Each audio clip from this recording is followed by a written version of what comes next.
A gente precisa fazer uma colocação aqui sobre o ministro Fernando Haddad, é isso. Porque o ministro da Fazenda, Fernando Haddad, afirmou que vai apresentar ainda neste ano um conjunto de medidas para equacionar os problemas enfrentados pelos setores antes beneficiados pela desoneração da folha de pagamento. O anúncio foi feito hoje durante uma coletiva de imprensa aqui em São Paulo.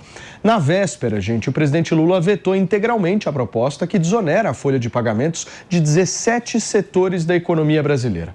Na última quarta-feira, a Comissão de Assuntos Econômicos do Senado Federal aprovou o projeto que prevê a taxação dos offshores e de fundos de investimentos exclusivos para pessoas de alta renda, medida que faz parte do pacote de Haddad para elevar, uma tentativa aí de elevação da arrecadação no ano que vem. Como é que vocês veem esse assunto, Maninho? Começa você. Olha, primeiro vale lembrar que a gente está num contexto fiscal muito complicado. Houve uma atualização das estimativas e tanto a arrecadação agora prevista é menor do que o governo esperava para o ano que vem, como os gastos também já são maiores do que o esperado, ou seja, o déficit está aumentando. Isso é um fator de preocupação que deveria levar o governo, a sociedade e todo o debate público a pressionar por corte de gastos. Pelo amor de Deus. Porque sempre que há desequilíbrio fiscal, num país que já paga tanto imposto como o Brasil paga,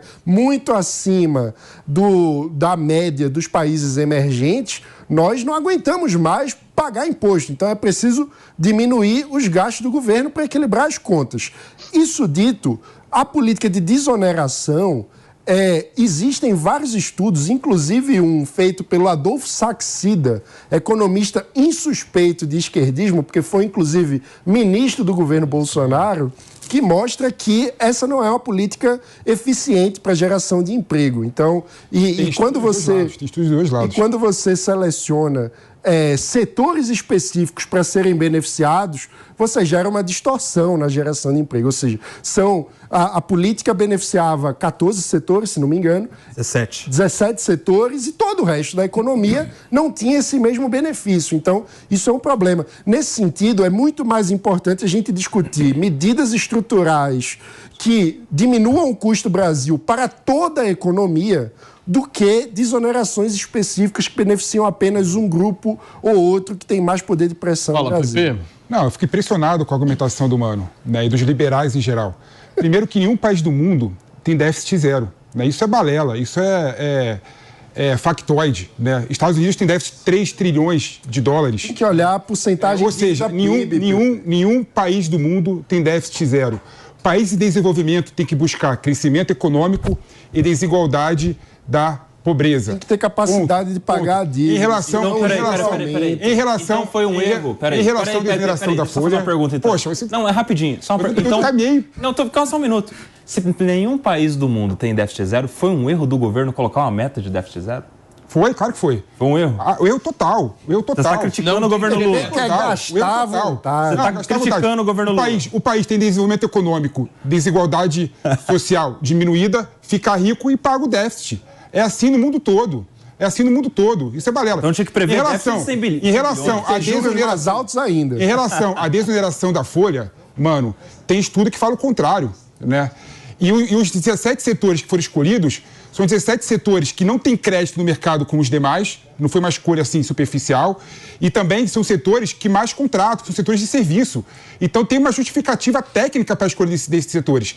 E o estudo mostra, tem estudo da SVB que mostra que 10% da desoneração da folha aumenta 3,4% o nível de emprego, além de aumentar significativamente o salário do trabalhador. Porque a empresa, ao invés de pagar contribuição social, o que ela faz? Aumenta o salário do empregado. Ou seja, a desoneração é uma coisa boa e, infelizmente, o governo Lula não continuou essa política, não é? Mas, para mim, ele não continuou, não porque ele não quis, ele não continuou para acenar para o mercado que ele está buscando o déficit zero e colocando a bomba na conta do Congresso e vai ter que vetar o projeto. Quando o Haddad vai sair vencedor desse embate, Nelson Kobayashi? Vai desgastando, né? Principalmente porque agora vai ter uma reação muito forte do setor produtivo, em especial de serviços, contra essa medida. E essa conversa de que depois da aprovação da reforma tributária ele vai apresentar alternativas, não cola. Não cola.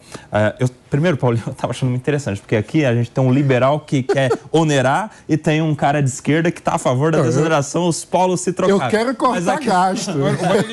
É que o PP quer gastar sem ter como pagar. Eu quero cortar gasto e ter contas equilibradas. Tem uma questão Esse país aqui só funciona na Liberalândia. Não tem um país do mundo. Mas nesse ponto, eu vou concordar com o PP aqui, mas é uma obviedade. É claro que se desonera a folha, quem paga o empregado vai ter mais dinheiro ou para aumentar o salário dos empregados que já tem ou para contratar mais gente. Então isso impacta na geração de emprego. O Adolfo Saxida discorda de você. E tem uma outra...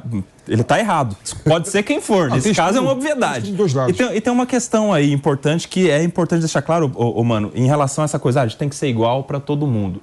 Não dá para ser igual para todo mundo porque o tratamento é diferenciado para todo mundo. O setor de serviços não tem crédito de CMS. O setor de serviços vem de inteligência. O setor de serviços vem de experiência, intelecto, diferentemente de quem compra e vende algo. Mas o que importa é gerando crédito de CMS. O Ciro está do meu lado, pela primeira vez, eu acho, no programa. Mas é você explicar melhor que você, Pepe. Entendeu o que eu estou falando? O setor de serviços é prejudicado porque não tem crédito de CMS, tem que ter um tratamento diferenciado. E era a desoneração da folha. E para prejudicado, porque a gente vive um manicômio tributário. Só uma questão. As complexidades são enormes. Se você conversar com o industrial, ele vai dizer: a indústria brasileira é muito prejudicada. Se você conversa com o agro vai dizer: o agro sustenta esse país e é muito prejudicado. Se você conversa com o serviço vai dizer: o serviço é prejudicado. Por quê? Porque a gente vive um manicômio que é ruim para todo mundo. Então fica todo mundo tentando puxar um privilégio específico para o seu setor e a gente esquece de debater a questão estrutural, que o país precisa ser mais simples para todo mundo. A questão, Marco, concordo com você. O ideal seria fazer essa reforma e essa solução dentro de uma discussão macro, né, que envolva toda a economia do Brasil todo, analisando de forma pormenor todas as especificidades de vários setores diferentes, para vir com essa ideia da desoneração da folha. Em uma reforma tributária, no geral. Claro, mas, ideal. Mas não dá para você não defender que no momento que a economia do Brasil está patinando, no momento que as indústrias, que as empresas estão endividadas, a desoneração é uma política aceitável.